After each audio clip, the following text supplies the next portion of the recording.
আল্লাহ পাক কাউকে কাউকে ছাড় দেয় কিন্তু ছেড়ে দেয় না। এই কথাটা কিন্তু সত্য। তার প্রমাণ হচ্ছে নেতানিয়াহু। হ্যাঁ বন্ধুরা, নেতানিয়াহু প্রোস্টেট ক্যান্সার ধরা পড়েছে। তার অপারেশন হয়েছে, অপারেশন সাকসেসফুল হলেও তার বেঁচে থাকার সম্ভাবনা খুবই কম। তার প্রোস্টেট গ্রন্থিগুলোকে কেটে বাদ দেওয়া হয়েছে। তার আগে আমরা জেনে নিই প্রোস্টেট ক্যান্সারটা ঠিক কী। প্রোস্টেট ক্যান্সার হলো প্রোস্টেট গ্রন্থির ক্যান্সার, এক কথায় বলতে পারি। প্রোস্টেট গ্রন্থি ঠিক কোন জায়গায় থাকে সেটা নিয়ে আমরা এখন আলোচনা করব। প্রোস্টেট গ্রন্থিটা থাকে আমাদের ঠিক শুক্রাশয়ের ঠিক উপরে অবস্থান করে। প্রোস্টেট গ্রন্থি শুধু ছেলেদের থাকে না, মেয়েদেরও থাকে না। শুধু ছেলেদের নয়, মেয়েদেরও থাকে। প্রোস্টেট ক্যান্সার শুধু ছেলেদের হয় তাই নয়, এই রোগটি এখন বর্তমানে মেয়েদেরও হচ্ছে। এই রোগ সাধারণত 50% মানুষদের মধ্যেই দেখা যায়। অতিরিক্ত মদ্যপান, যৌনাচার এর কারণ বলে মনে করা হয়। তবে অনেকের প্রোস্টেট ক্যান্সার থাকে, অনেক বাবা মার বা বংশে যদি কারো প্রোস্টেট ক্যান্সার থাকে, সেক্ষেত্রে তার ছেলে মেয়েদের মধ্যেও হতে পারে এই রোগটা। তবে হ্যাঁ, নেতানিয়াহুর অবস্থা বিশেষ ভালো নয়। তার প্রোস্টেট গ্রন্থি তো বাদ গিয়েছে, শুধু তাই না, তার অ্যান্ডাকোষগুলোও বাদ যেতে পারে। হ্যাঁ বন্ধুরা, ঠিক তাই। প্রোস্টেট ক্যান্সারের লক্ষণগুলো কী কী, আমরা এখন এইগুলো নিয়ে আলোচনা করব। প্রোস্টেট ক্যান্সারের লক্ষণ হলো ঘন ঘন রাত্রে প্রস্রাব হওয়া, প্রস্রাবের দাগটা জ্বালা করা, প্রস্রাব করার পর মনে হবে যেন প্রস্রাব থলিতে আরও কিছু প্রস্রাব রয়ে গেছে, প্রস্রাব করতে যাওয়ার সময় প্রস্রাবের আগে প্রস্রাব হয়ে যাওয়া, প্রস্রাবের গতি ধীরে স্থির হওয়া,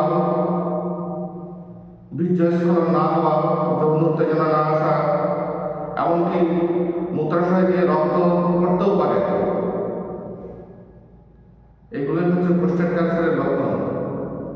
ডাক্তাররা পায়ুদার দিয়ে আঙুল ঢুকিয়ে এর একটা বিশেষ প্রক্রিয়া পরীক্ষা নিরীক্ষা করেছেন। তো বন্ধুরা, আমাদের তো অনেকের কাছে এই প্রশ্নটা জানে যে আজকে প্যালেস্টাইনে কি অবস্থা করছে ইহুদিরা। সেখানে লক্ষ লক্ষ নারী পুরুষ হত্যাযজ্ঞ চলছে, সেখানে মানবাধিকার আজ লঙ্ঘিত। হসপিটালের উপরেও মহাবিশ্ব চলছে, লেবাননেও হাজার হাজার নারী পুরুষ এবং শিশুদেরও ইসরায়েল ছাড়েনি। তো এইসব দেখে কি কখনো মনে হয় না যে ওপরআল্লাহ এদের উপর কোনো ব্যবস্থা নেয় না? হ্যাঁ, ঠিক তাই। ইসলামের বিজয় কিন্তু একদিন আসবে, কিন্তু সেটা এত সহজে আসবে না, ধীরে ধীরে আসবে।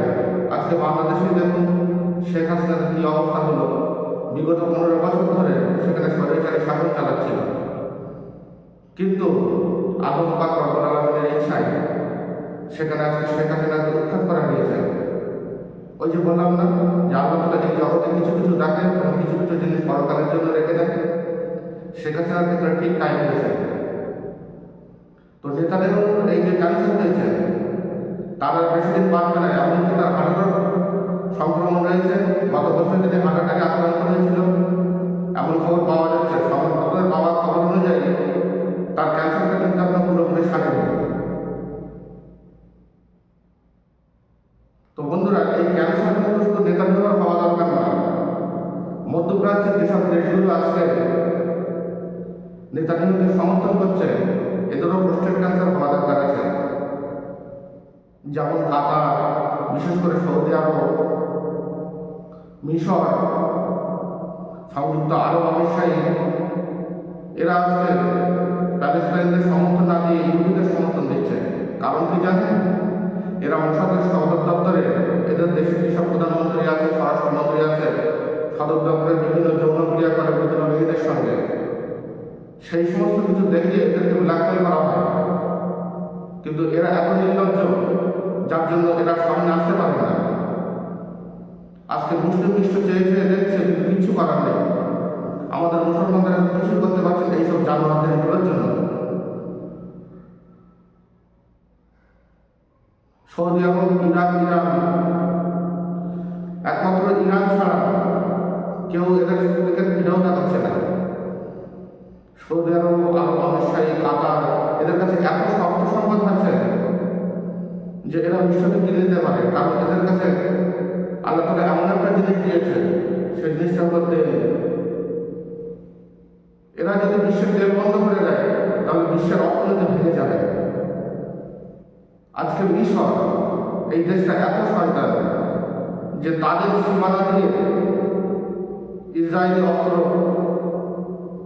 চলাচল করছে, এমনকি প্যালেস্টাইনের নিরীহ শিশুদের উপরে যে খাদ্যগুলো পাঠানো হচ্ছে, মিশর সেই সীমানাকে সিল করে দিচ্ছে। তো বন্ধুরা, ইসলামের বিজয় কিন্তু একদিন আসবে, সেটা শুধু এখন সময়ের অপেক্ষা।